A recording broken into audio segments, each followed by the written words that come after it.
నమస్తే అండి. Welcome to our channel. మనతో ఈరోజు ప్రముఖులు శివరుద్ర సాధువు గారు ఉన్నారు. నమస్తే సార్. నమస్కారం అమ్మా, చెప్పు తల్లి.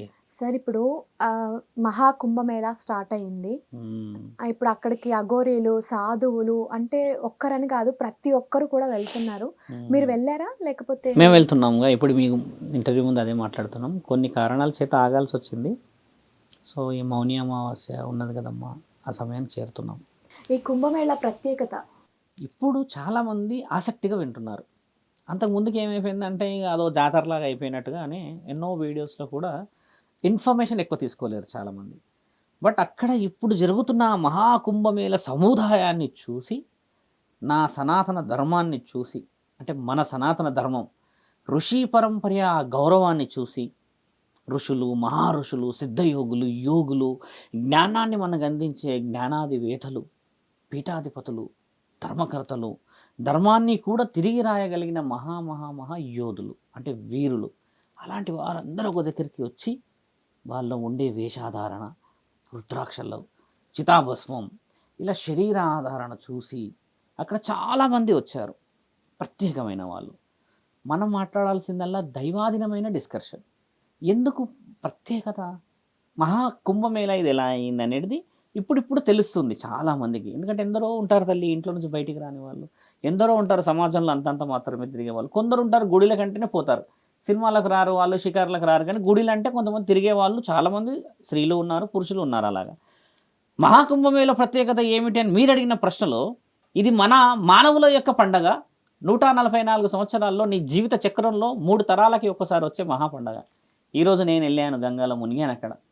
ఆ గంగలో మళ్ళీ అమ్మ నీవు మునిమనవడలాగా పుడితేనే మునగాలి ఇక్కడ.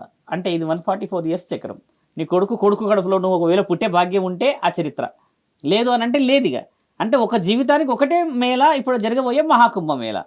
తర్వాత జరిగేటి కుంభమేళ 12 సంవత్సరాలకు ఒకసారి జరుగుతుందమ్మా. తర్వాత 6 సంవత్సరాలకు ఒకసారి జరుగుతుంది, 3 సంవత్సరాలకు ఒకసారి జరుగుతుంది. చాలామందికి తెలియాల్సింది ఛానళ్ళ వ్యక్తులకి ఏందనంటే, మిత్రులందరికీ, మన యావత్ భారతదేశ ప్రజలకు కాదు ప్రపంచంలో ఉన్న అందరికీ, అఖండ భూమండలం అనుకోవాలి, భరతుడు పాలించిన మహామండలంలో ఈ మేళకున్న ప్రత్యేకతలు ఏమిటి, అసలు ఎందుకు పోయడం అని అంటే, ఈ మహాకుంభమేళ జరుగుతూ ఉన్నది త్రివేణీ సంగమంలో. త్రివేణీ సంగమం అనేది రుద్రప్రయాగరాజ్. రుద్రప్రయాగరాజ్ అంటే గంగా, జమున, సరస్వతి మాతలు ఏకమైన మహామేళ. ద మీనింగ్ ఆఫ్ మేళ అనేది ఏంటంటే అమ్మా, కుంభ అంటే చాలాసార్లు నేను చెప్పాను, సంస్కృతంలో కుంభ అనేది తెలుగులో కలశం. మీకు నాకు అందరికీ తెలిసింది ఏంటి కలశం అంటే, ఈ పూజలకు తీసుకెళ్లే కలశం. కానీ దాన్ని వైభవంగా చెప్పి చూస్తే అమ్మ, ఆ కలశం అనేది అమృతంతో వచ్చిన కలశం. అది దేవతల దగ్గర కనబడుతుంది. ఈ క్షీరసాగర మదనం జరిగే సమయంలో మొదట కొన్ని విషాన్ని జిమ్మి, ఆ తర్వాత కొన్ని ముఖ్యంగా గోవు, 5 రకాల గోవులు వచ్చాయి. గోత్రనామాలు అలా పుట్టాయి. తులసిమాత, లక్ష్మీమాత వచ్చింది. ఆ తర్వాత తాబేలు వచ్చిందని అంటారు. ఐరావతం, తర్వాత ఐరావతం అంటే చాలామంది తెలియదు. ఐరావతం అన్న దాని పేరు ఏంటంటమ్మా, తెల్ల ఏనుగుని ఐరావతం అంటారు.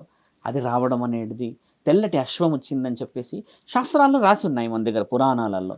అలా వచ్చిన తర్వాత వాసుకి మాత విషాన్ని చిమ్మిన తర్వాత చాలామంది భయాలందరులతో దేవతలు వీళ్ళు పరుగులు తీసిన తర్వాత మహామక్కంటి అక్కడికి విచ్చేసి వాసుకి మాతకు సంబంధించిన విషయ వివరణలు స్వీకరించాడు, గరళాకంఠుడయ్యాడు ఆయన.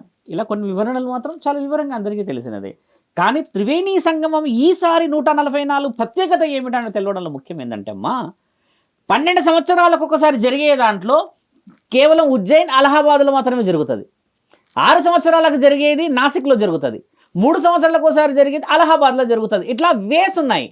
4 రాష్ట్రాలలో అనుకున్నా, 4 ఊర్లలో అనుకున్నా, 4 ఒక ముఖ్యమైన ప్రదేశాలను అనుకున్నా కూడా రుద్రప్రయాగరాజ్ అనేది ఈసారి అలహాబాద్లో జరగడానికి గల ముఖ్యమైన కారణం ఏమిటి అని అంటే, అక్కడ 3 దేవాది దేవతల యొక్క ఆగమనం జరుగుతుంది. అక్కడ నీళ్లు కలుస్తున్నాయి. అందులో ముఖ్యంగా మళ్ళీ ఏంది విషయం, ఇక్కడ అలహాబాద్ ఉంది. అలహాబాద్ అంటే ఏమిటి, దేవాది దేవతలు అమృతాన్ని స్వీకరించే ఆ సమయంలో 4 అమృత బిందువులు పడ్డ ప్రాంతంలో మొదటి ప్రాంతం ఇది. ఆ ప్రాంతంలోనే ఈ 3 దేవాది దేవతల యొక్క త్రివేణీ సంగమం కలుస్తుంది. గంగామాత, జమునామాత, సరస్వతి మాతతో పాటు అమృతము కూడా అక్కడ పడ్డ ప్రాంతం అయ్యడం చేత ఇది మహాకుంభమేళ అయ్యి మనందరికీ పవిత్రత ఇస్తుంది. 12 సంవత్సరాలకు కూడా జరుగుతుందమ్మా. కాకపోతే అక్కడ రుద్రప్రయాగరాజు ఉండదు మళ్ళీ, అంటే ఆ సముదాయం వేరు. మళ్ళీ చాలామందికి తెలియాల్సిన విషయం ఏంది, 12 ఏంది అసలు, 144 ఏంది, 6 ఏంది, 3 ఏంది. ఇదేంటంటే మా మానవ సర్కిల్లో ఇప్పుడు మనందరం ఉన్న ఈ సొసైటీలో 12 నెలలకు ఒక సంవత్సరం, దేవాది దేవతలకి ఈ 12 నెలలు ఒక రోజు అనమాట. అంటే దైవలోకంలో అలా ఉన్న లోకంలో వాళ్ళు 12 సంవత్సరాలు యుద్ధం చేశారు ఈ యొక్క అమృతాన్ని స్వీకరించడానికి. ఆ 12 నెలలు భూమండలానికి క్యాలిక్యులేషన్ తీసుకొచ్చేస్తే 144 ఇయర్స్ అయ్యాయి అన్నమాట. అలాగా మన పండగ ఇది, ఎందుకంటే భూమి మీద చేస్తున్నాం. దేవాది దేవతలకు చేసేది 12 సంవత్సరాల పండగ. అర్థమైందమ్మా? అంటే అక్కడ 12 సార్లు చేసిన పండగ ఇక్కడ 144 సార్లు చేస్తే అది మహాకుంభ అయింది. కుంభ అంటే అమృత కలశం, అంటే దాన్ని ధన్వంతరి అంటారు. ఎందుకంటే దేవతలందరికీ ఆరోగ్యాలు, చిరస్మరణమైన జీవితం, చిరంజీవిలాగా ఉండాలని ఇచ్చింది కదమ్మా. ఆయుర్వేదం అంటే ఒక మందు. మీకైనా నాకైనా యాంటీబయాటిక్స్ ఇప్పుడు వాడుతున్నాము, కొన్ని వాడుతున్నాం, ఏదో పిల్స్ లాంటివి కదా. అలాగే వాళ్ళందరికీ అమృత విచిత్రత, వాళ్ళు యవనస్తులు అయ్యి ఉండి చర్మం కాంతివంతంగా ఈ చిరంజీవిలాగా ఉండడం చేత ఆ వచ్చిన ధన్వంతరి ఆ ఆయుర్వేద వనమూలికలలో వాడే దేవత పేరు. కాబట్టి ఇది ధన్వంతరి మేళ, కుంభమేళ కాదు. కుంభమేళ అనేది మన దగ్గర మరాఠీ వర్డ్, అది సంస్కృతి వర్డ్. మేళ అనేది మీకు నాకు తెలిసింది ఏంటంటే మరాఠీ వర్డ్ తల్లి, కుంభ అనేది సంస్కృత వర్డ్. విభిన్న ప్రాంతాల వారి ద్వారా కొంచెం అట్లా మారి ఈరోజు కుంభమేళ అని ఒక వర్డ్ మన సంస్కృతికి అర్థం అనేది రావాలని చెప్పి నార్త్లో జరుగుతుంది. కాబట్టి gathering of people, most of the talks Mela అనేదో లేకపోతే ఇంకేదనేది కూడా అక్కడ వాళ్ళే యూజ్ చేస్తారు. కాబట్టి కానీ కలవశాన్ని మాత్రం సంస్కృతమే ఒకప్పుడు రాజ్య భాష మనకు, కాబట్టి అలా వచ్చినదని చెప్పవచ్చును. ఇప్పుడు ఇందులో ఇంకోటి ఏంటంటే 4 ప్రాంతాల్లో జరుగుతున్న దాంట్లో 4 ప్రత్యేకతలు ఉండి అందరూ ఎందుకు వెళ్ళాలి అంటున్నామంటే, జీవిత చక్రం మొత్తంలో 144 ఇయర్స్కి వచ్చే ఒకే ఒక్క మహా పండగ ఇది.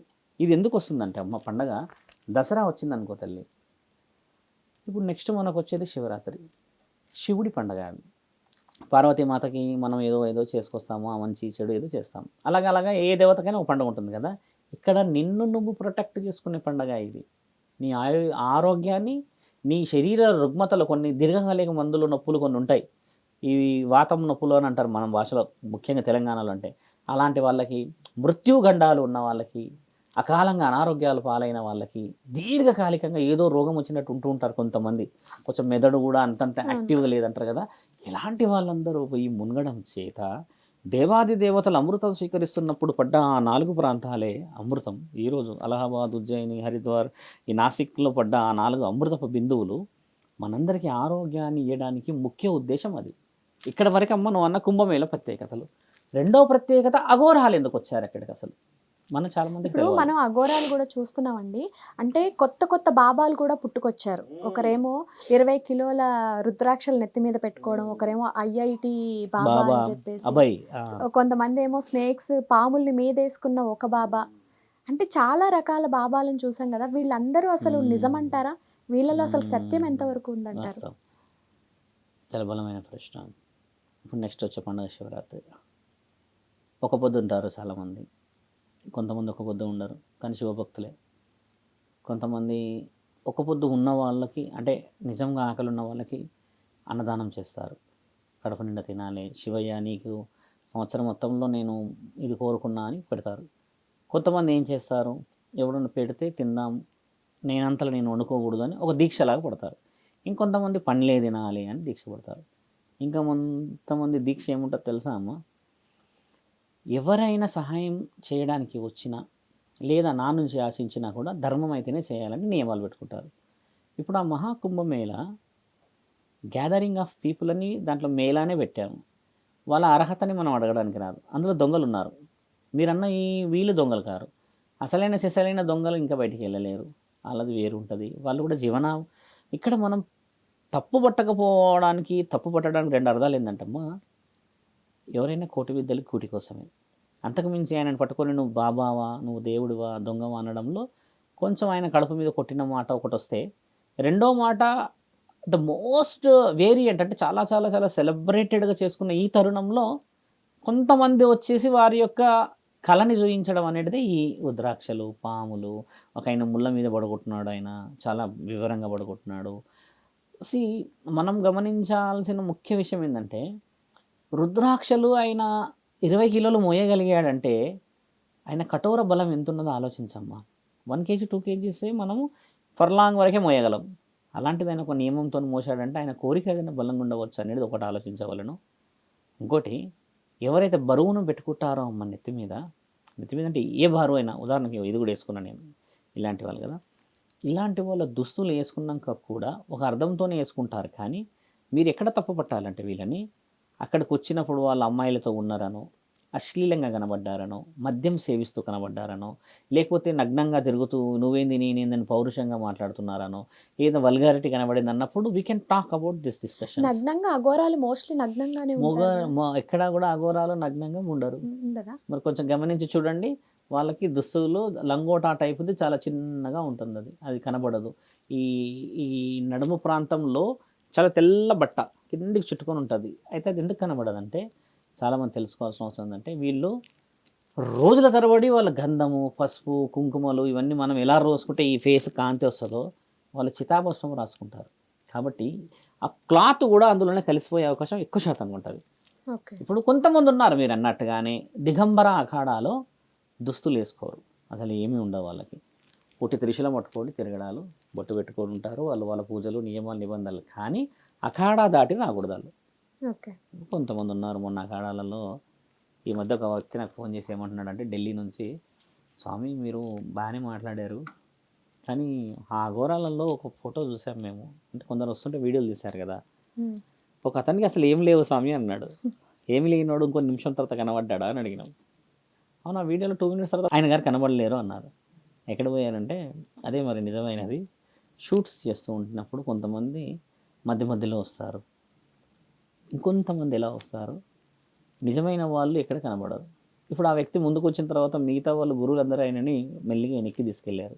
నాయన, సమాజంలో నీవు ఒక స్థితి, ఒక పరిస్థితి కోసం ఉన్నావు. నీకేం లేవు అని చెప్పేసి ముందుకెళ్ళడము, లేకపోతే అన్నీ నీకు ఉన్నాయో అని చూపించే పరిస్థితిలో నీవు లేవు.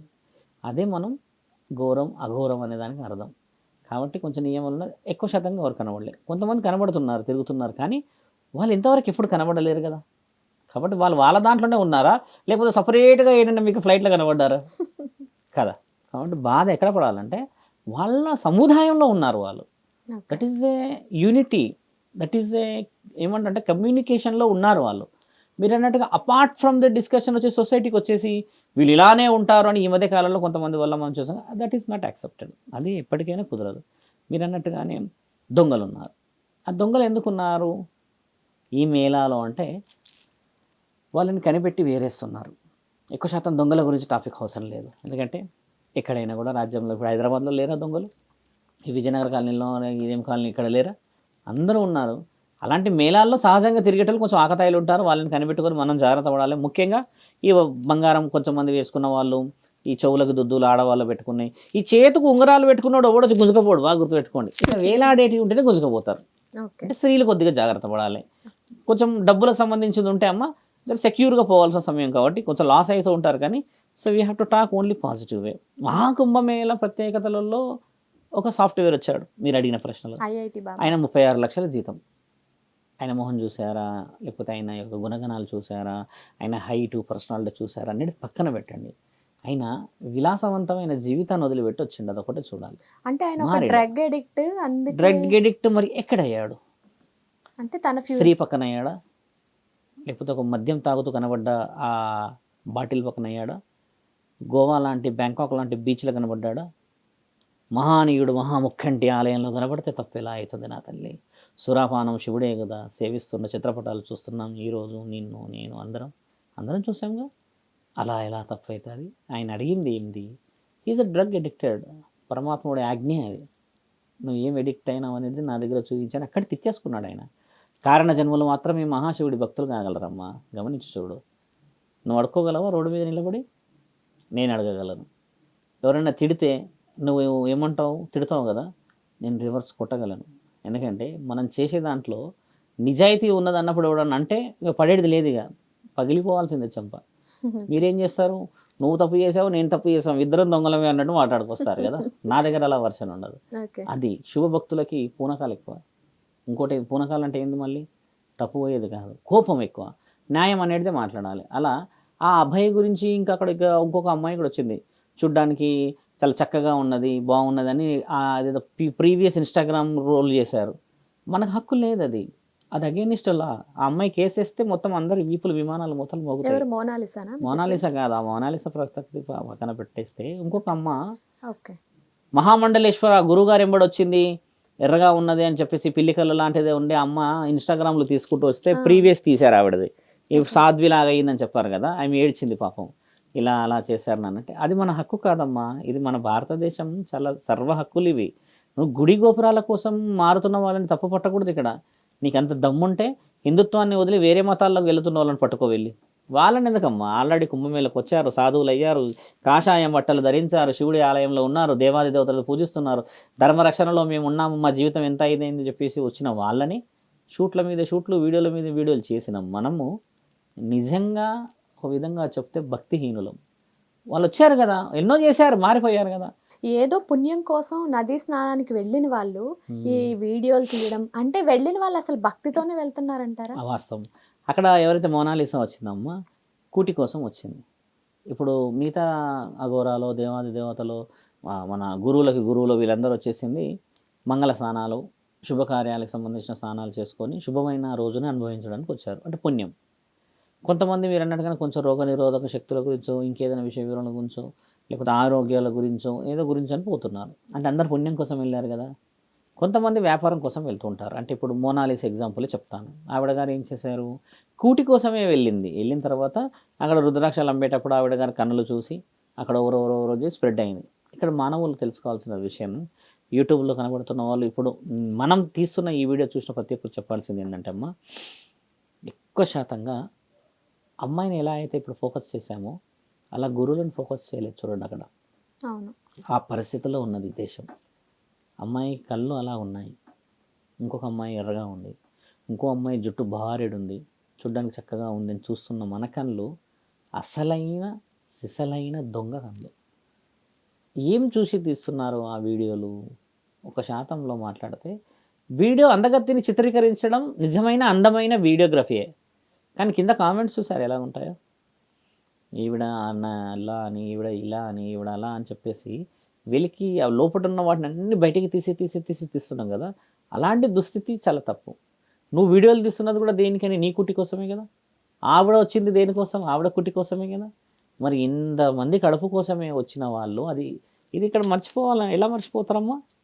అందుకే అంటారు ఈపులో కొట్టవో దెబ్బ, కడుపు మీద కొట్టొద్దు అంటారు, గుర్తుందా? Mona Lisa she got a good ఏమంటారంటే ఆపర్చునిటీ. 4-5 months తర్వాత అదే మోనాలిసా అదే ఏరియాలో రుద్రాక్షలు అమ్ముకొని తిరుగుతూ ఉంటుంది మళ్ళీ. ఇప్పుడు హైప్ లేపేసేసినంత మాత్రాన జీవితం హైప్ కాదు తల్లి. మోనాలిసా నిజంగానే హైప్ ఉండి, నిజంగానే ఆ వివరణ ఉంటే మహాముక్కంటికి తెలియని రాతన ఎవరిని ఎక్కడ పుట్టించాలో తెలియదా? అలాంటి మహాకుంభమేళలో ఆవిడని తిప్పుతున్నాడంటే, అలాంటి వ్యక్తిని చూసి ఇంత మహాకుంభమేళలో ఇంత చక్కగా చూడముచ్చటగా ఉన్నందుకు దేవాది దేవతలు కనబడలేరు, కానీ మీ రూపంలో దేవుళ్ళే కనబడుతుర్రమ్మా అని ఒక్కడన్నా వీడియో తీశాడు. ఆ అమ్మాయిని ఈరోజు ఎక్కువ శాతంగా నెగిటివ్గానే స్ప్రెడ్ చేశారు, పాజిటివ్గా స్ప్రెడ్ చేశారు, కానీ ఫ్యూచర్ అంతా స్పాయిల్ అయితే అలా సక్సెస్ అయిన వాళ్ళు ఉన్నారా? సడన్గా తేరీ హీ మేరీ హీ కహాని అని ఒక పాట విన్నారా? ఆవిడ ఇప్పుడు టీ కప్ కూడా అది లేక ఉందంట అక్కడ. అంటే ఒక్క రోజులో ఫేమస్ అయిపోయిన వాళ్ళ డిస్కషన్స్ అని వేరు ఉంటాయి. ఆ అమ్మాయి రుద్రాక్షలు అమ్ముతుంది అంటే పవిత్రత నమ్ముతున్నప్పుడు మనం కాదా ఈరోజు అపవిత్రం చేసాం? రుద్రాక్షలు కొనాలన్న అదృష్టం ఉండాలి. అందరూ వేయగలరా రుద్రాక్షలు? నీవు వేయగలవా? 1100. వాళ్ళందరూ అక్కడ కొనేటోళ్ళు ఎవరు? నిజంగా రుద్రాక్షలు భక్తి, శివుడో లేక దేవుడో ఏదో భక్తి ఉన్న వాళ్ళే కొనగలుగుతారు. అట్లాంటి పుణ్యాన్ని చేస్తుందమ్మా అక్కడ ఆ అమ్మాయి. ఆ అమ్మాయిని ఈరోజు తీసుకెళ్ళి మనం సినిమాలు ఏదో ఇస్తున్నాం, ఓకే, ఆవిడ అమ్మాయి బాగుంటుంది, చాలా అదృష్టం, అది బాగుండాలి అని కోరుకోవాలి. ఈరోజు ఉన్న వ్యవస్థని చూడండి మీరు. అలా ఉన్న కొన్ని రోజులకి దూరపు కొండలు నునుగుపురాలు అన్నట్టు కొద్ది రోజుల వ్యవస్థ. తర్వాత మళ్ళీ ఆ అమ్మాయి రుద్రాక్షలు అమ్మితే కొనుక్కునేటోళ్ళు ఉండరు, మళ్ళీ ఇప్పుడన్నా కొనుక్కుంటారు కనీసం. అది వచ్చిన పరిస్థితి రాకూడదు. దాన్ని నేను తీవ్రంగా ఖండిస్తాను, అంత బాధలకు తీసుకెళ్ళకూడదు. ఇప్పుడు ఆ అబ్బాయి వచ్చాడు సాఫ్ట్వేర్, ఆయన కూడా మంచిగా మారాడు. ఇంకోతను 200 రుద్రాక్షలు ఎత్తులో పెట్టుకున్నాడు అని అంటే వాళ్ళ త్యాగం అది. ఇంకైనా ముళ్ళులలో పడుకుంటుంటే కుచ్చుకోవట్లేదా? మనసుతో చూడమ్మా, ఆయన కూడా అంటున్నాడు కదా. మనం అవహేళన చేసే వేలో కొన్ని పోతూ ఉంటాయి. ఇంకో స్వామి గురువు గారు చేతులు ఇలా పైకి పెట్టి ఉన్నారుగా, ఆయన గారి గురించి మనకెందుకమ్మా, స్వామి ఎందుకున్నారు మీరు ఇలాగా అని చెప్తే మనోడు ఒకడు పోయి ఆయన ఈ చేతిలో ఏముందో చూస్తున్నాడు ఇప్పి. ఈ చేతు ఇలా పెట్టుకొని ఉన్నాడు ఆయన గారు పైకి ఇట్లా, అంటే ఎన్నో ఏండ్ల నుంచి ఉన్నాడంట పైకి పెట్టి. ఆ చేతు విప్పి చూసడానికని ప్రయత్నించాడు ఒక రిపోర్టర్. ఈ చేతిలో కత్తి ఉందన్న సంగతి మర్చిపోయింది ఆయన.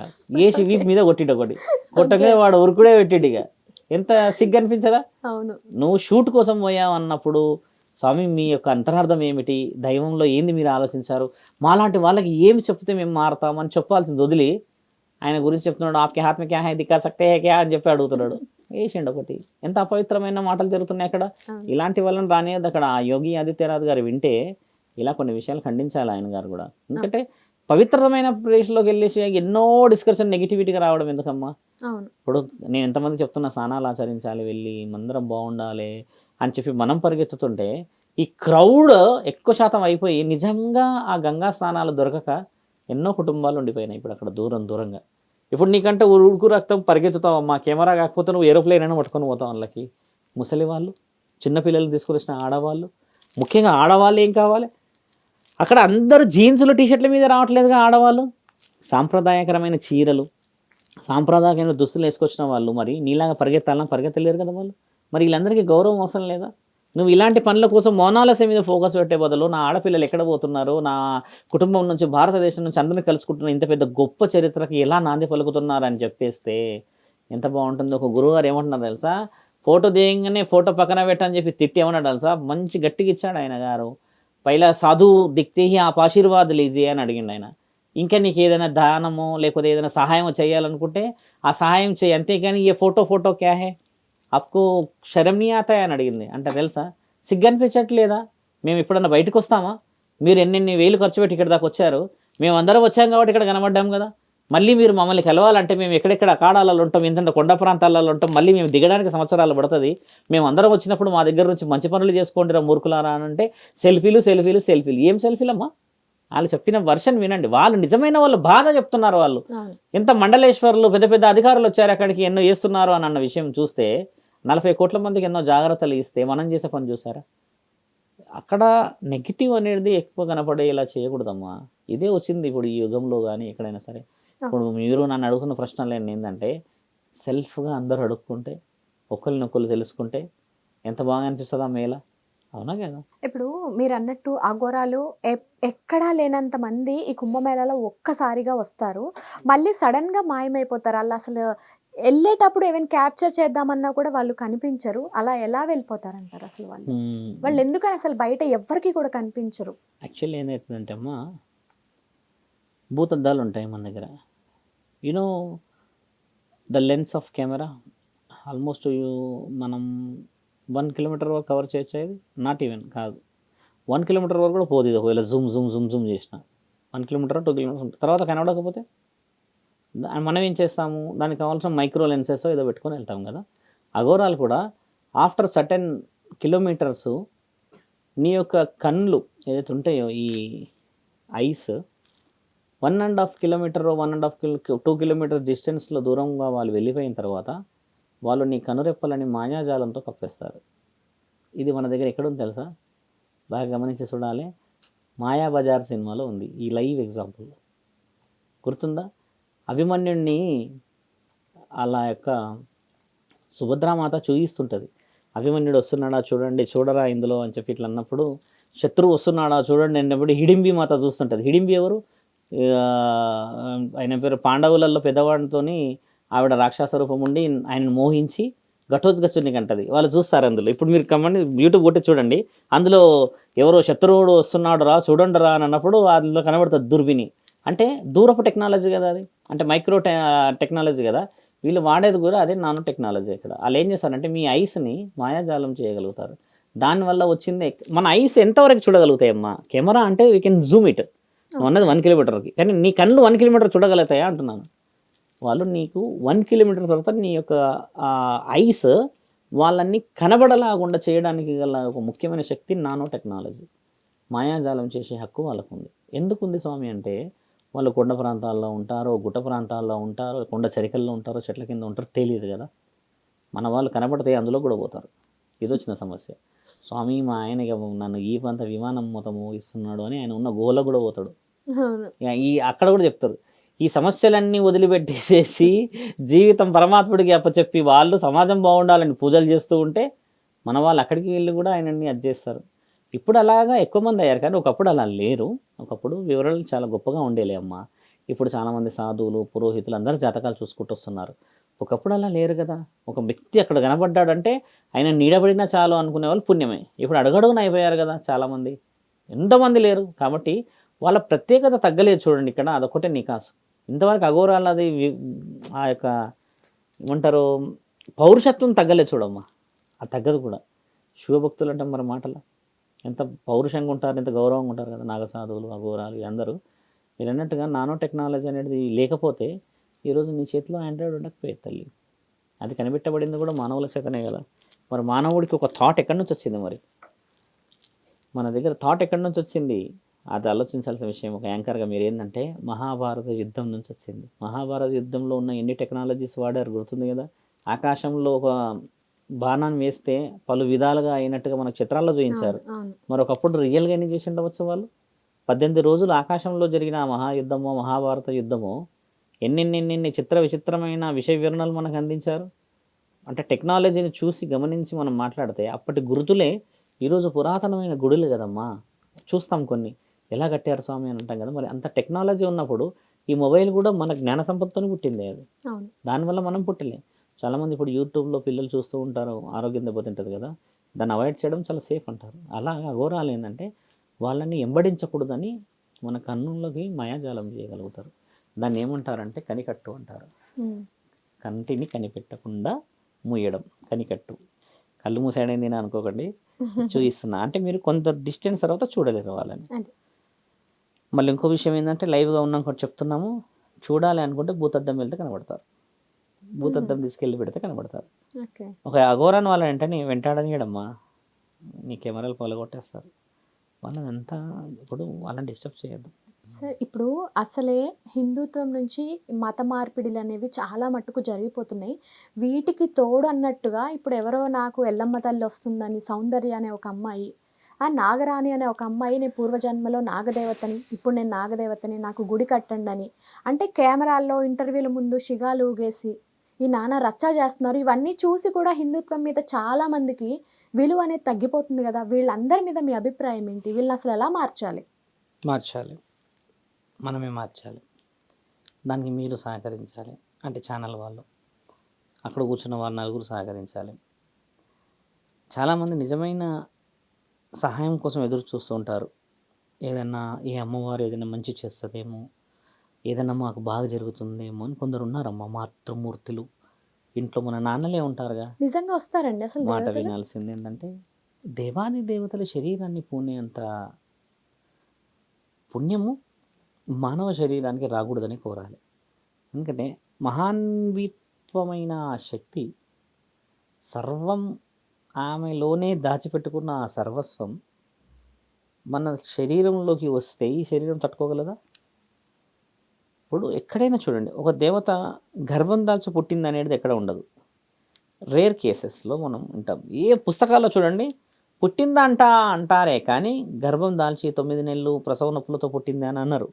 లీస్ట్గా ఉన్నారు లీస్ట్ అంటే వెరీ లీస్ట్గా ఉన్నారు దేవతలు. అలాగా ఎల్లమ్మ తల్లి పుట్టింది శివుడికి అని అంటారు. కానీ ఎలా పుట్టింది ఎల్లమ్మ తల్లి? శివుడికి ఎల్లమ్మ తల్లి అనే భక్తురాలు రేణుక అనే తల్లి పుట్టింది. ఈ రేణుక అనే తల్లి ఎలా పుట్టింది?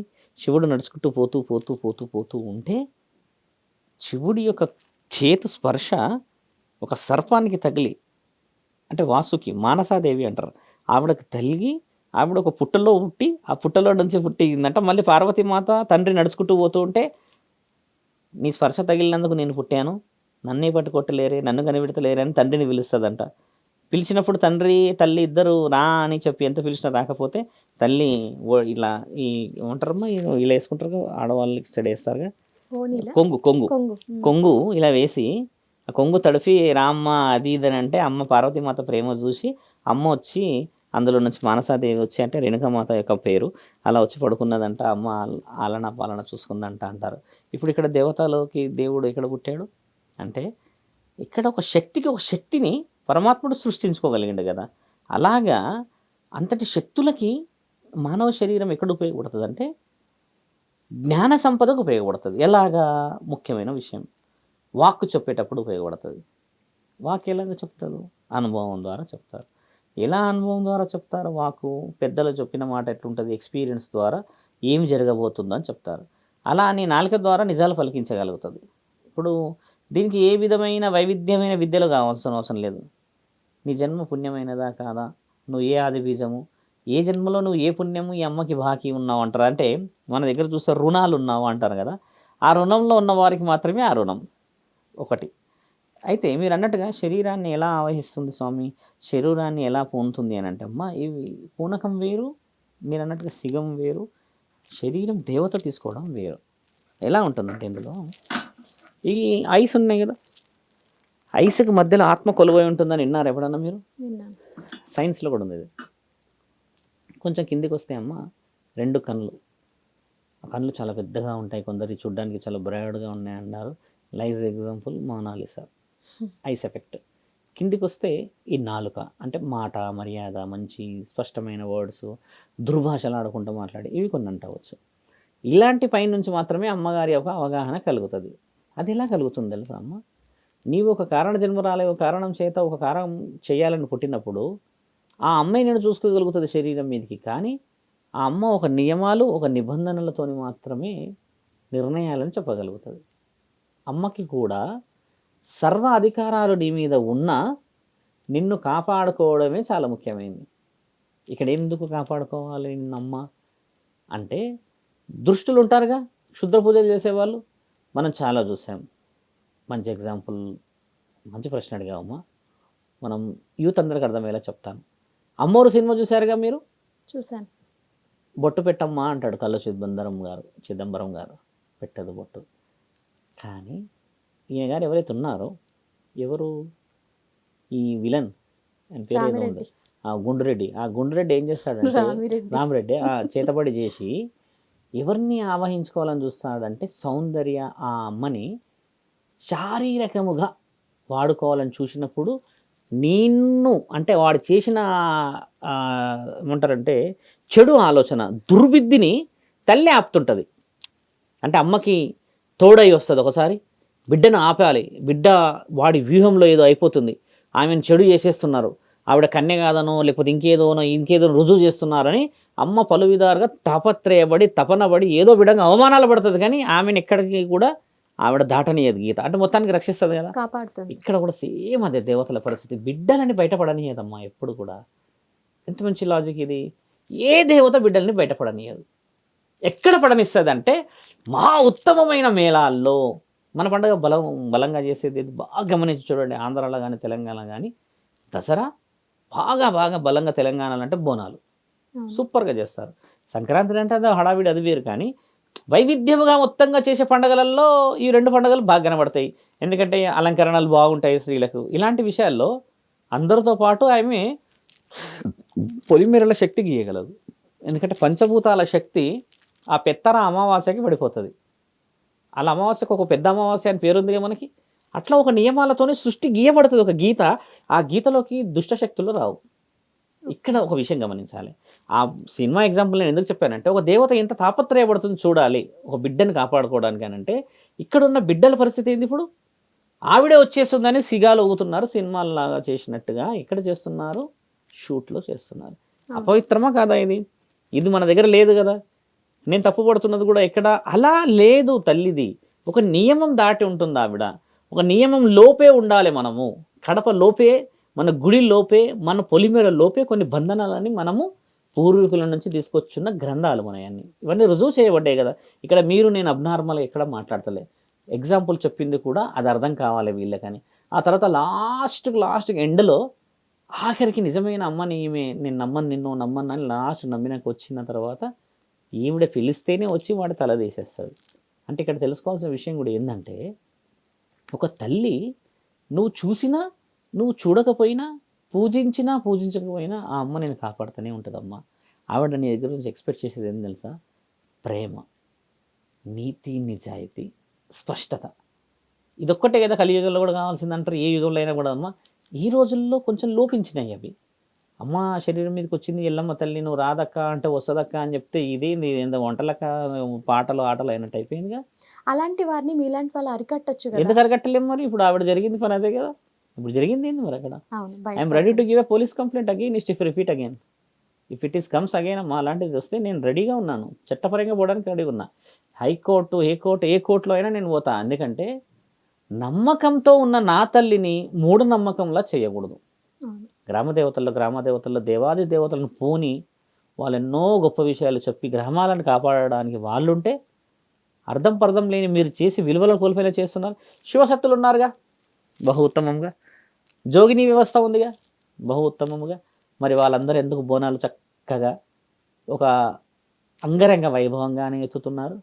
వాళ్ళు ఎందుకు ఇక్కడ పంజాగుట్ట చౌరస్తాలను లేకపోతే ఏదో టీవీ స్టూడియోలను వచ్చి బోనం ఎత్తుకొని ఆడట్లేరు? వాళ్ళకి నియమాలు లేవా మరి? ఈ నియమం ఎందుకు వీళ్ళందరికీ తెలుస్తలేదంటే తల్లిదండ్రుల రీతి సరిగా లేక, తల్లిదండ్రులకు మొదట బుద్ధి లేక. వాళ్ళు చెప్పాలి కదా. వాళ్ళ తల్లిదండ్రులే గుడి కట్టిస్తున్నారు. గుడి కట్టిస్తడం వేరు, గుడిలో అమ్మాయికి. దేవత శరీరం మీదకి వచ్చిందని చెప్పడం వేరు. గుడి ఎవరైనా కట్టించవచ్చును కారణజన్ముల చేత. నేను కూడా గుడి కట్టిస్తున్నానుగా. నేను కట్టించేది ఉత్తరాఖండ్లో ఉన్న కేదార్నాథ్ ఆలయం కట్టిస్తున్నాను నేను, ఇక్కడ జగద్గిరి గుట్ట మీద. నేను గుడి కట్టిస్తున్నాను కదా. ఇప్పుడు నేను శివుడిని అనాలా? మళ్ళీ వచ్చిండు తన అనాలా? కూతురికి అమ్మ నాన్నే కట్టిస్తున్నారు గుడి. కట్టించారు గుడి, చాలా మంచిది, అది చాలా అద్భుతం. కానీ ఎల్లమ్మనే వచ్చి గుడి కట్టండి అని చెప్పి ఎల్లమ్మ తల్లి అంటుందన్న విషయంలో మరి ఎల్లమ్మ తల్లి వారం లోపటే నిన్ను బయటపడేలా ఎందుకు చేసింది మరి? నిన్ను ఇంట్లో, గర్భంలో, గర్భగుడిలో, ఒడిలో దాచిపెట్టుకోవాలి కదా. అవును. మరి నిన్ను ఒక్కసారి విసిరితే ఊరవతల పడ్డావు వచ్చి మరి ఈరోజు విలువ కోల్పోయావుగా. తల్లి అలా చేయదు. నీకు మొదటి ఎగ్జాంపుల్ చెప్పింది కూడా ఉంది అది. మీరు నిజాయితీ నీతి అనే విషయం చెప్పుతుందే అది. నేను చాలా గౌరవంగా ఎత్తుతారు మన దగ్గర బోనం, నేను రెస్పెక్టెడే. చాలా చాలా విలువగా ఎత్తుతారు బోనం, నేను రెస్పెక్టెడే. ఎక్కడైతే అవహేళన చేసి మాట్లాడతారో నేను దాన్ని ఒప్పుకోను తల్లి. ఇప్పటి కాదు, నేను దానికి ఒప్పుకోను. ఎవరైనా అది కాదు ఇది కాదు అది అంటే ధర్మం గెలిచేంతవరకు నా కంటి మీద నిద్ర కూడా పట్టదు. నేను కట్టారంటే కట్టారు అంటే ఎక్కువ లెక్క అంటే లెక్క. ఎందుకంటే అమ్మ ఇక్కడ మన వల్ల చరిత్ర ఎప్పుడు దెబ్బపడదు. ఆల్రెడీ ఎందరో త్యాగం చేసినాం కానీ ఈరోజు పానాలు ఉన్నాయి మనకి. అవును. దీన్ని మంచి కాపాడుకుంటే వేరే వాళ్ళన్నా ఉండాలిగా. ముందు తరాలకు ఏమి ఇవ్వాలి మనం? ఇవ్వకుండా కొంతమంది అంటారు ఓకే మనం దొంగనం, ఓకే దొంగ సాధువులం, దొంగ సాములు ఎందరో వచ్చారు. నీతిగా నిజాయితీగా అని నిరూపించడంలో ప్రతి ఒక్కడు ఫస్ట్ దొంగే అయ్యాడు. అన్నమయ్యని మరి దొంగ అని చెరసాలలో వేయలేరా? రామదాసుని వేయలేరా? ఎంత అయ్యారు. అలాంటి వాళ్ళకి ఎన్నో కష్టాలు తప్పినప్పుడు చిన్న జీవితం అది హైదరాబాద్లో ఉన్న మనకి ఎన్ని తప్పాలి, ఎన్ని కావాలి? ఎవరైనా రాయికే తప్పలేదమ్మా కొడుతూ ఉంటే సుత్తి దెబ్బలు. తర్వాత దాన్నే పూజించామా? మానవ శరీరం మరి ఎన్ని అవమానాలు కావాలి? అన్ని అవమానాలు కాకపోతే ఆ మట్టిలో నేను ప్రశాంతంగా పడుకోలేనమ్మా పోయేటప్పుడు. ఎందుకంటే ఎన్ని అవమానాలు పడి పడి పడి పడి పడి పడి అప్పుడు పడుకుంటే ఎంత కమ్మగా నిద్రొస్తుందంటే అమ్మ అప్పుడు కదా ప్రశాంతం అనిపిస్తుంది. అదే లగ్జరీగా బతికి వాడిని మోసం ఇన్ని మోసం, నీ మనస్సాక్షి తెలుసుంటుంది నువ్వు నిజమా అబద్ధమా అని. ఇవన్నీ చేసి పడుకున్నప్పుడు ఆ పడక లగ్జరీగా పడుకోబెడతారు. పడుకోగానే వస్తాడు. ధర్మాన్ని కూడా యముడు ధర్మం ద్వారానే పాటించాలి, ఆయన పేరే యమధర్మ. ఆయన వస్తాడు, వచ్చి ఏం చెప్తాడు తెలుసా? మొదట రానాయన అసలైన పాన్పుందని తీసుకెళ్తాడు. ఆ రుజువే గరుడ పురాణం. అర్థమైందా? శివ పురాణం చదివినవాడు గరుడ పురాణానికి ఎలా వెళ్ళగలడు? అష్టాదశ శక్తిపీఠాలు చదివి దేవి పురాణాలని 1836 పురాణాల తాళ్ళపత్రాల తాళ్ళ గంధాలు చదివిన కొన్ని దేహాలు మట్టిలో కలుస్తాయి. కానీ బాగా గమనించండి, ఎప్పటికీ సృష్టిలో ఎన్నో గుణపాఠాలు ఇచ్చిపోతాయి. ఎందరో త్యాగమూర్తులు కట్టిన గుడిలో ఈరోజు మనం ప్రయత్నం చేయడం తప్పంటారా? ముమ్మటిగా ప్రయత్నం చేయాలి. కానీ దేవుణ్ణి అబద్ధం చేయడం అది ప్రయత్నం కాదు. అలాంటి వాళ్ళు ఎంతమంది వచ్చినా అడ్డుకోవడానికి నేను సిద్ధమే. నాగభవిత అంటున్నారు ఇప్పుడు అమ్మాయి, చిన్న వయసే. అమ్మాయి మీదకైతే ఇంతవరకు నాగంపాము వచ్చినట్టు చెప్పలేదు ఆవిడ. కాకపోతే ఆవిడని మీరు నాగంపాము చేసేసారు యూట్యూబ్ ఛానల్ అందరు. కాబట్టి అమ్మాయి కూడా త్వరలో అన్నీ తెలుసుకుంటుందని కోరుతున్నాం.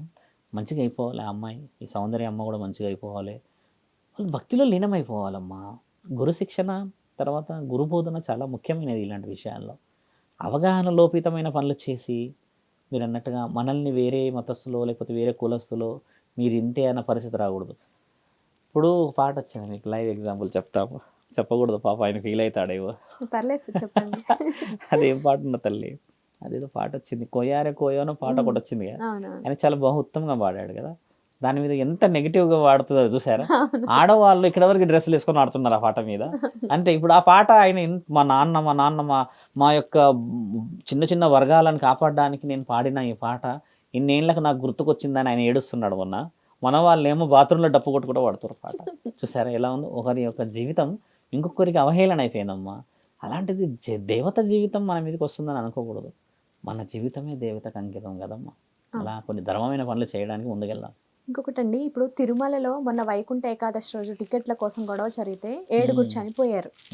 ఆ చనిపోయినప్పుడు అంటే ఇప్పుడు ఏం చెప్తున్నారంటే వెంకటేశ్వర స్వామి ఆ కొండ మీద ఉండి వాళ్ళని కాపాడలేకపోయాడా, ఆయన లీలలు ఏమయ్యాయి అని అడుగుతున్నారు. నిజంగా దేవుడు ఉంటే వాళ్ళని కాపాడాలి కదా. వైకుంఠ ద్వారం అని, వైకుంఠ ధామం అని ఎక్కడ రాసి ఉంటుంది? వాక్యమనించాలి. వైకుంఠ ధామం అని ఎక్కడ రాసి ఉంటుంది అంటే మన సొసైటీలో బొందలగడ్డ మీద రాసి ఉంటుంది. ఇంకోటి ఏం రాసి ఉంటుంది? శ్మశాన వాటిక అని రాసి ఉంటుంది. అది దేవుడికి సంబంధం ఏంది? వైకుంఠ ధామం. మానవులు సస్త్రయమనలకు పోతారు, దేవుడికి ఏం చేస్తాడు అందులో మరి? వైకుంఠ ఏకాదశి మాట్లాడండి. వైకుంఠం అనేది ఎక్కడ ఉంటుంది చెప్తున్నా మీకు, వినండి. వైకుంఠ ఏకాదశి అది పైన ఉన్నది. ఏకాదశి అని అంటే అది 11వ రోజు, తండ్రికి ఒక రోజులో సంవత్సరానికి ఒకసారి వస్తే ఆ రోజు గురించి నేను మళ్ళీ చెప్తాను. భూమండలంలో ఎక్కడ ఉంటుంది అని అడుగుతున్నా. వైకుంఠ ఏకాదశి వైకుంఠ ధామం అని కింద ఉంటుంది కదా. ఈ వైకుంఠ ఆ వైకుంఠకి తేడా ఏంది అని అడుగుతున్నాను మిమ్మల్ని. ఒకవేళ మీకు తెలియకున్నా వాళ్ళందరికీ చెప్పేది ఏంటంటే, వినే వాళ్ళకి, పైనున్న వైకుంఠ ఏకాదశి దేవాది దేవతడు ఆ ద్వారం గుండా లోపలికి వెళ్తాడంట పుణ్యం గురించి అని చెప్తారు. ఆ రోజు ఏం చేస్తాయి తెలుసా తల్లి? అసలు ఏం జరుగుతుందో తెలుసా మీకు? ఇక్కడ కింద ఉన్న వైకుంఠ ధామం అంటే ఏం తెలుసా? మరణం. చనిపోయిన వాడిని తీసుకెళ్తారు. బాగా గమనించు. అంటే పుణ్యం లేకనో పాపం లేకనో ఏదో క్షమాభిక్ష లేకైతే చస్తావు, నిన్ను అలా తీసుకెళ్తారు. అది వైకుంఠ ధామం కింద. వైకుంఠ ద్వారం అంటే ఏమిటంటే, నన్ను పున్నమ నరకాల నుంచి కాపాడు పరమాత్మ, నేను నీ దగ్గరికి ఈరోజు వచ్చాను కదా, నీవు ప్రవేశ ద్వారమే మార్చావు అంటే ప్రత్యేకమైన రోజు నన్ను చూస్తావు కదా. రోజు దారిలో నేను వస్తే, రోజు నేను వచ్చే ఈ దారిలో నేను వస్తే, నువ్వు నన్ను భక్తుల మాయలో పడి అందరూ పుణ్యవంతులే వచ్చారేమోనని, లేకపోతే అందరూ మంచి వాళ్ళే వచ్చారేమో అని రోజులాగే నన్ను చూస్తావేమోనని నీవు ఈరోజు నీ ద్వారాన్ని మార్చావు కదా. నేను ఆ ద్వారం ముందు కూర్చున్నానయ్యా అన్న వాళ్ళమ్మ భక్తులంతా. కష్టం కోసం, ఇష్టం కోసం, నష్టం కోసం, పానం కోసం, పవిత్రత కోసం ప్రాణాలు పనంగా పెట్టి వెళ్ళిన వాళ్ళమ్మ వాళ్ళంతా పుణ్యం రావాలని. అర్థమైందా? ప్రతి జన్మ అది. అలాంటి వాళ్ళు అక్కడ చనిపోయేటప్పుడు తండ్రి నిద్రపోలేదు అక్కడ. బాగా గుర్తుపెట్టుకోండి. తండ్రిని అవమానం చేయకూడదు, ప్రశ్న వేయకూడదు. కలియుగంలో ప్రత్యక్ష దైవం ఆయన ఇప్పుడు కాదు, యుగాల నాటి నుంచి దైవమే కదా. మానవుల తప్పిదాలవి. లోపం అక్కడదా సెక్యూరిటీది, లోపం అక్కడ మనుషులది. భక్తులకు ఓపిక ఉండకూడదమ్మా. ఓపిక ఉన్నదన్నారంటే వాళ్ళ ఎప్పు పగలగొట్టాలి. భక్తులకు ఓపిక ఎక్కడికి తల్లి? ఉద్యోగం సెలవులు ఇవ్వరు, అప్పుతో చొప్పో తీసుకొని ప్రయాణాలు చేసుకొస్తారు. ఆరైతే ట్రైన్ మొదలవుతుంది అక్కడ. వీళ్ళకి దర్శనం అయితే తినాలి, తిప్పల పడాలి, బ్యాగులు వీగులు పట్టుకొని ఉరుకుతూనే ఉండాలి. మీదికి గుండె ఒకటి. ఎన్ని బాధలు ఉంటాయి వాళ్ళకి. వాళ్ళకు ఓపిక ఎక్కడదమ్మా? ఓపిక ఎవరికి ఉండాలి తెలుసా తల్లి? అక్కడ యాజమాన్యానికి ఉండాలి. ఎందుకంటే లక్షల మందిని చూస్తావుగా నువ్వు. నీకు వెంకటేశ్వర స్వామి కొత్త, నీకు వెంకటేశ్వర స్వామి అబ్బా ఇంతటి దర్శనమా తండ్రి, నిన్నేళ్ళకి చూశానా ఈ కొండెక్కి అని నీ యొక్క వివరణ, నీ యొక్క కళ్ళకి రెస్పెక్ట్ ఇవ్వాలి తల్లి. నువ్వు రోజు ఉండే ఆడివే కదా. నువ్వు కావాలంటే ఎవరి ద్వారానో, ఆరి ద్వారానో, ఈరి ద్వారానో పోయి చూసి రాగలవు కదా తండ్రిని. భక్తులంతా అలా రాగలరా అమ్మ? ఎంత కష్టపడతారు ఆడపిల్లలు, గర్భవతులు, బాలింతలు, చిన్నపిల్లలు, ముసలోళ్ళు వెళ్తారమ్మా. నడవలేని స్థితిలో ఉన్న పెద్ద మనుషులు పోతారమ్మా అక్కడికి. వాళ్ళకు ఓపిక లేదా అన్న వాళ్ళందరినీ ఖండించాలి. ఎలా ఉంటుంది తల్లి ఓపిక వాళ్ళకి? ఎన్ని బాధలలో వస్తారు, ఎన్ని పరిస్థితులలో వస్తారు. నేను నిజమే చెప్తున్నాను కదా. ఈరోజు మనం వీడియో తీస్తున్నట్టుగా చెప్తున్నానా? నేను వెళ్ళానుగా. మేము 6:30 గంటలు ఎదురు చూసాం. ఎంతసేపు చూపించారు తెలుసా తండ్రిని? 3 సెకండ్లు ఇలా చూసి ఇట్లా అన్నారు అంతే. ఆ 3 సెకండ్లు మనం ఇక్కడ కళ్ళు మూసుకుంటే కనబడడా వెంకటేశ్వర స్వామి? మన వీధిలో లేడా మరి వెంకటేశ్వర స్వామి? ఉన్నాడుగా. అక్కడే ఉన్నాడా తిరుపతిలో? అక్కడ ఉన్నది పవిత్రత, ఆ పుణ్యమైన స్థలానికి విలువ. అందుకు వెళ్తారమ్మా అక్కడికి. అది గౌరవం ఇవ్వాల్సింది అక్కడ ఉన్న అధికారులు. వాళ్ళు అశ్రద్ధ చేశారే. Why you people are not given a protocol? మీకు అలారం ఇచ్చే సౌండ్ చేసేది లేదా? 3 గంటలు ఆపాం మేము. అమ్మ ఆడవాళ్ళు జాగ్రత్త, మగవాళ్ళు జాగ్రత్త, పిల్లలు జాగ్రత్త, గర్భవతులు జాగ్రత్త, ముసలి వాళ్ళు జాగ్రత్త చెప్పేంత ఇంకిత జ్ఞానం లేదా మీకు? అక్కడ చెప్తే వాళ్ళందరూ అలర్ట్ అవుతారుగా. ఇదేమన్నా ఏనుగులు ఒకటేసారి జ్వరపడడానికి పెట్టిన సంపాదన, లేకపోతే అన్ని పశువులు ఉరుకొచ్చేలా వదిలేసేదా? ఇంకా కొన్ని పశువులను మనం ఒక్కటేసారి కట్టి వదిలేస్తే అవి ఎలా ఉరికిపోతాయి? అట్లా చేసే మనుషులమా మనం? కాదు కదా. మనం ఎవరు? దేవుడి కోసం వచ్చిన భక్తులకి విలువ ఇవ్వకుండా ప్రాణాలు పోయి వెంకటేశ్వర స్వామి నిద్రపోతున్నాడు అంటే అక్కడ చనిపోయిన వాళ్ళు పుణ్యమైన చావులు. ఇందాక మీకు చెప్పింది అర్థమైంది. మొదట శ్మశానం నుంచి పోయింది అక్కడి వరకు అంత కదా. పుణ్యం కోసం పోయిన వాళ్ళు, చచ్చిన వాళ్ళు పుణ్యవంతులే. కానీ బాధ ఏంటంటే కుటుంబాల్లో ఒక వ్యక్తిని కోల్పోవడమే. అది ఎప్పటికీ కాకూడదు, జాగ్రత్త పడాలి. నిన్నగాక మొన్న ఒక అమ్మ ఏముంటుందో విన్నావా? 3 రోజుల క్రితం తల్లి ₹1 కోటి పెట్టి తండ్రికి బంగారు ఆభరణాలు చేపిస్తే ఇలా తీసేశారంట. ₹1 కోటి జీవితంలో చూడగలమా? ఎన్ని సాధారణ మహిళ ఎన్ని కష్టపడి ఎంత ఏడ్చి గోవిందా గోవిందా గోవిందా అని కట్టిండొచ్చు. ఆ గోవిందుడి ముందు కూడా నువ్వు ఒక క్షణం పెట్టలేవే. అలాంటిది మరి వాళ్ళ బాధ నిజంగా గోవిందుడు వింటున్నాడు కాబట్టే ఆ తల్లి ₹1 కోటి పెట్టగలిగింది అక్కడ. ఒకవేళ వినకపోతే పెట్టగలరా గోవిందుడికి? అట్లా ఎన్నో చేశాడు కాబట్టి అమ్మ మీరు అన్నట్టుగా తండ్రి వచ్చి అందరినీ కాపాడాడు అనుకోండి, మిగతా వాళ్ళందరూ కూడా ఆడపోయి కూర్చుంటారు కాపాడమని. తండ్రిని ఎవరిని కాపాడాలి, ఎవరిని రప్పించుకోవాలి, ఎవరిని మెప్పించుకోవాలని నేర్పించే స్థితిలో మానవ జన్మ ఎప్పటికీ రాదు. రాజశ్యామల అమ్మవారి యాగం, చండీ యాగం స్టార్ట్ అవుతుంది కదా. ఈ అమ్మవారి ప్రత్యేకత ఏంటి? ఎలాంటి పూజలు చేస్తే ఎలాంటి ఫలితాలు వస్తాయి? అసలు యాగాలు, పూజలు, పురస్కారాలు దేవతలకు ఎందుకు చేస్తున్నారు మాట్లాడదాం. శ్యామలాదేవి అంటే ఎవరమ్మా మీకు తెలుసు? అయితే కొంచెం చాలామంది యూట్యూబ్ ఛానల్లో ఉన్న వాళ్ళకి ఏంటంటే దైవం మీద కొద్దిగా పట్టు తక్కువ అనుకోవచ్చు. శ్యామలాదేవి అంటే పార్వతీదేవి స్వరూపం అని అంటారు. వసంత పంచమి అంటే సరస్వతి మాత పుట్టినరోజు 3వ తారీఖు ఉంది. 31st నుంచి మొదలుపెట్టి మనం శ్యామలాదేవిది 12వ తారీఖు వరకు చేస్తారు. అదే 10 రోజులు 11 రోజులు. ఎందుకు యాగాలు, ఎందుకు హోమాలు, ఎందుకు ఈ పటిష్టమైనవంటే ఒకప్పుడు దేవాది దేవతలు తీవ్రమైన స్థితిని, అంటే మనుషులు కూడా లోకంలో కూడా కొన్ని పరిస్థితులను అనుభవించడానికి బాధల్ని చూసేటప్పుడు అమ్మ పుట్టిన తరుణం ఆవిడ శాంతిపరచడానికి చేసే యాగాలు ఇవి. అంటే ఒక సంహరణ జరిగిందని అర్థం కదా. ఆ సంహరణలో ఎన్నో ఏళ్ళ క్రితం జరిగిన దాంట్లో ఇప్పుడు మనం ఏం చేస్తామనంటే సేమ్ ఇందాక ఒక డేట్ ఫిక్స్ చేస్తాం కదా కుంభమేళా అనేది. ఆ అమ్మకి ప్రతిసారి ఇచ్చే గౌరవం. ఇంకొకటి పురోహితులు ఇప్పుడు ఏం చెప్తారంటే వాళ్ళందరూ అమ్మకి చేయాల్సిన పూజ నియమ నిబంధనలు, పటిష్టమైన ఒక ఏమంటారు ఒక ప్రక్రియ, అంటే లైక్ క్యాలెండర్, ఇదే చేయాలి, ఈ వస్త్రం ధరించాలి, ఈ యొక్క తీపి వంటకం వండాలి అని చెప్తారు కదా. మేము సాధువులం కాబట్టి నేను అంత డీప్గా చెప్పలేను. యాగం చేయడం వల్ల ఏమవుతుందంటమ్మా, ఆ అమ్మ పేరు మీద యాగం చేసినప్పుడు అమ్మ స్వయంగా భూమండలం మీదకి వచ్చి ఆశీర్వాద బలం ఇచ్చి మనందరినీ శాంతి చేసి పోగలుగుతుంది. అయితే ఇంకో విషయం మనం తెలుసుకోవాల్సిన విషయం ఏంటంటే ఇక్కడ ఒక యాగం చేసినప్పుడు అమ్మకి గౌరవం ఇస్తాం కదా. అందులో 27 నక్షత్ర జాతుల చెట్లు వేస్తారు. అంటే ఇప్పుడంటే ఏదో వేస్తున్నాం కానీ ఒకప్పుడు వేస్తాం కదా.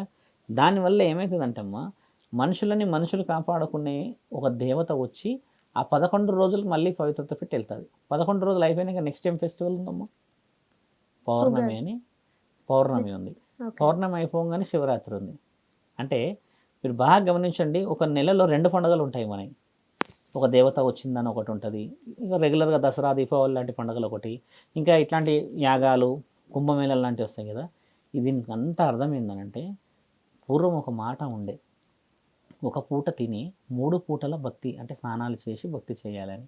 ఇక్కడ 3 పూటలు తిని ఒక పూట స్నానం చేయడానికి దిక్కు లేకట మనము 5 పూటలు వీలైతే 4 పూటలు వీలైతే బలంగా తినేస్తున్నాం. భక్తిని పూజిస్తున్నామా? భక్తి లేదు కదా. కాబట్టి దేవుళ్ళు ఇట్లా దగ్గరగా ఋషువర్యుల యొక్క ఆశీర్వాద బలం కోసం వచ్చారు వాళ్ళు. అంటే ఏదో విధంగా అయితే నువ్వు పూజిస్తావు ఇక వాళ్ళని. ఎందుకు పూజిస్తావు అంటే నియమం తప్పాం మనం. 3 పూటల స్నానం చేసి భక్తి చేయండి అని దేవుడు అంటే 3 పూటల భోజనం చేసి ఒక పూట స్నానం చేస్తున్నాం మనం. కాబట్టి 3 పూటల స్నానానికి అవసరం భక్తిని దగ్గరికి చేయడానికి మార్గాలు ఇవి. కొంచెం డీప్గా వెళ్ళాలి. మన ఇంటరాక్షన్ మొదటలో ఏం చెప్పామంటే మనసు లేని దగ్గర ఏ భక్తి కూర్చోదు. మరి ఇప్పుడు నువ్వు కాకపోతే నీ కుటుంబంలో ఎవరో ఒకరు పూజిస్తారుగా. అలా ఉండడానికని దేవతలు ఇచ్చిన అర్హతలు ఇవన్నీ. రాధాశ్యామల యాగం చేస్తున్నారు మనము, చండీ హోమాలు చేస్తున్నాం అని అంటే అమ్మ, ఈ దాంట్లోనే శాకాంబరి ఉత్సవాలు కూడా ఉన్నాయి. ఈ మధ్యకాలంలో మర్చిపోయారు, 13వ తారీఖు మొదలయ్యాయి. అయినవోలు మల్లన్న జాతర చేస్తున్నాం. ఆయన ఎవరు అసలు? ఆయన చరిత్ర నేను చెప్పాను చాలా ఛానల్లో. శివరాత్రి గురించి చాలా చరిత్రలో చెప్పాము. ఇలా మన సాంప్రదాయం మన చేతిలో ఉండాలని మన ఋషువులు ఇచ్చిన ఆస్తులు తల్లి ఇవన్నీ. ప్రత్యేకతలు చెప్పాలంటే నీ దగ్గర ఎంత ఉంటే అంత. నీ దగ్గర ఒకవేళ చింతపండు ఉందనుకోమ్మా, అదే చాలు అమ్మకి తృప్తి. అంతేగాని నువ్వు నీ ఇంట్లో బంగారు పళ్ళల్లో పెడితేనే నేను వస్తాను, ఆ కాజు బాదాం పిస్తాలు పెడితేనే తింటాను, ఏ దేవత అనలేదు ఇంతవరకు. నీ భక్తికి పెట్టుకున్నావు అంతే. సేమ్ అదే మీరు ఇందాక అడిగిన ప్రశ్నలు చెప్పాను కదా, ఏ దేవుడు కూడా ఎవరిని మీరు అన్నట్టు కాపాడా చేయడంటే నీ పుణ్యం కోసం ఆయన ఉంటాడు. మంచి చేసావా ఖచ్చితంగా అందరినీ కాపాడుతాడు. కొందరు ప్రాణాలు ఎందుకు పోయాయి అక్కడ ఆలోచించాల్సిన. మళ్ళీ ఈ వేళ పోతే ఆహా ఇలాంటిది కూడా ఉందా అంటారు మన వాళ్ళు, ఇదొకటి వ్యవహారం. కాబట్టి ధర్మం అనేది పరమాత్ముడు తెలుసు. ఈ శ్యామలా దేవత యొక్క విశిష్ట వివరణ చాలా చాలా స్పష్టంగా చెప్పాల్సింది ఏంటంటే, ప్రతి ఊర్లో హోమం చేయాలి, అప్పుడే ఆమెకు గౌరవం తగ్గినట్టు. ఎక్కడో ఒకటి అడవిలో హోమం చేసేస్తే మన వాళ్ళందరి నుంచి ఆశీర్వాదం తీసుకోవడం కాదు. మన గ్రామంలో చేయొచ్చు కదమ్మా, హోమం చేయరు కదా. మన వీధిలో ఇన్స్టిట్యూషన్స్ కమ్యూనిటీస్ ఉంటాయి, అక్కడ కూడా చేయొచ్చు కదా ఒక యాగం. అది కూడా చేయదు కదా. ఇప్పుడు మనం చెప్పడం వల్ల ఇక్కడ ఏం జరుగుతుందంటే, కొంతమంది అలా టైప్ చేసుకుంటారు కదా, అట్లా కొందరు చేసుకున్న పుణ్యమే. ఆ దేవత కోరేది ఏంటంటే అందరు చేసుకోవాలని. అందరు చేసుకుంటే పుణ్యం కదా తల్లి. థ్యాంక్ యూ సార్, చాలా చక్కగా వివరణ ఇచ్చారు. నమస్కారం తల్లి.